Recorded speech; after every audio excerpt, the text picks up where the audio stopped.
welcome to your pit stop for NASCAR news. Today we are going to be discussing the Darlington race last night. Let's get straight into it. First off, I might as well discuss the winner. Brad Keselowski gets the victory. In not really dominating fashion, he gets a faster pit stop than Kyle Larson did and managed to get away on the restart. And also Joey Logano ends up with second, so a good day all around for Penske, which they kind of needed. Because, Logano won at Talladega. Blaney was close at Bristol, had the best car at Bristol before getting wrecked out. And now Keselowski's won. So they kind of needed it. Now they just need Blaney to win, and all three of the cars had won. Anyway, let's look at your finishing results for Darlington. Okay, so here is the top 20 finishers for Darlington. Of course, first we got Brad Keselowski, second Joey Logano, as I discussed earlier. Kyle Larson gets a nice top 3. It's nice to see that team getting back into the swing of things. He dominated this race, actually, at Darlington, winning stages 1 and 2. It was very disappointing to see him not win the race after how dominant he was. But a bad pit stop ends up setting him back. And it was really hard to pass at Darlington this race. I can't speak. It was really hard to pass at Darlington. So that meant that if you got the lead on a restart, that meant that you were able to drive away and no one could really challenge you unless you made a mistake. So fourth, Kevin Harvick. So I guess one of the big three gets into the top 5. Fifth, Chase Elliott. A nice run for Elliott again. He seems to be really consistent here at the end, heading to the chase. Right time to start being consistent for the 9 team. Kurt Busch getting 6th. Not able to make up for that second place finish in the paint scheme he was running all those years ago. But still a nice top 10. Kyle Busch getting 7th. Eric Jones gets 8th. McMurray comes back from a blown engine in first practice. Or was it qualifying? Can't remember. Well, he blew an engine before the race, and he had to start at the back, so a nice top 10 for him. Denny Hamlin getting a top 10. He finishes 10th. Martin Truex Jr. gets 11th. He was running in the top 3 before ending up having a penalty, which set him laps down. He managed to come back. Stenhouse gets 12th. Chris Buescher getting 13th. That's really surprising to see that team do really well. Eric Almirola 14th. Of course, as I said, Ryan Blaney getting 15th. Austin Dillon is in 16th. We'll be talking more about Austin Dillon a little bit later.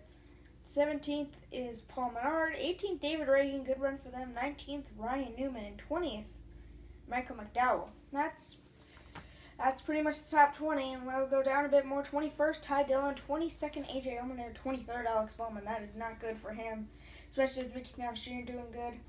24th, Casey Kane. 25th, Matt Kenseth. I really would have liked if Kenseth ran better with his really cool-looking paint scheme he ran. William Byron finished 35th. Wow. Jimmy Johnson in 39th, and Joey Gase rounds out the field in 40th.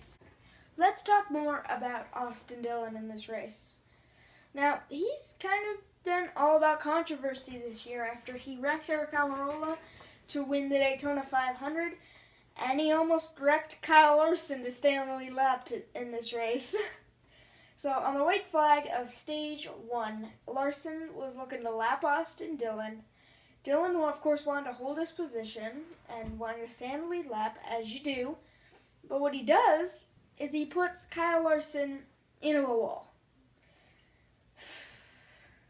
He doesn't put him in the wall too hard, but he does squeeze him up into the wall, which was pretty dirty of him. He could have always gotten the free pass and gotten right back on the lead lap if he had just let him go, but nope. Had to make it difficult. Austin Dillon's just been all about controversy this year. Oh, boy. Was Hendrick Motorsports. Now, Hendrick has not been at their prime this year. Their only win was Chase Elliott at Watkins Glen. In fact, Chase Elliott's been their only really consistently good car throughout pretty much the entire season. So, yeah, Darlington was no different for Hendrick. Chase Elliott got the top 5, but other than that, Johnson finished 39th. Bowman, I think, finished 23rd. Byron finished 35th. So all around, not a very good day for Hendrick Motorsports at Darlington. I mean, you got to give Bowman and Byron a bit of slack because this is Byron's definitely first time in a Cup car at Darlington, and it's also Bowman's. I don't know, was Bowman at Darlington in 2016? You'll have to let me know in the comments because I am not sure about that. But there's no excuse for how Jimmy Johnson ran. I mean, he had to start at the back. He made it to 14th. But then he had a loose wheel problem, which then ended up in him missing the commitment line and causing him to go multiple laps down, and just all around not a good run for the 48. For Cobalt's last ride, not very good for that team. Not at all. Hopefully Hendrick's able to improve by chase time. I mean, William Byron really needs to start getting better if he wants to make it to the playoffs. Bowman is barely in, but after Stenhouse got a really, really good run, that could easily kick Bowman out. You never know. Johnson's in 15th. I don't know if he's still in 15th after this race, but he needs to kick it up at the Brickyard. And when chase time starts, Hendrick is in deep, deep trouble. Now, the final big thing that we're going to be touching on for this episode of Pit Stop is the Ryan Newman-Clint Bowyer incident. Now, Newman was trying to get to pit road. Bowyer didn't see it. Wreck happens. It ends up in Bowyer running into the back of the 31. Bowyer slams into the wall. Newman also getting into the wall. Newman was able to rebound and continue. Bowyer, on the other hand, was not. He ends up with a DNF. Again, this is the second year in a row that he has DNF'd at Darlington. Not looking good for him. He's already in the playoffs, though. Newman is not.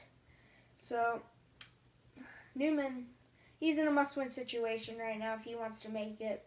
And just the more and more that he wrecks, the less and less of a chance he gets. So, yeah.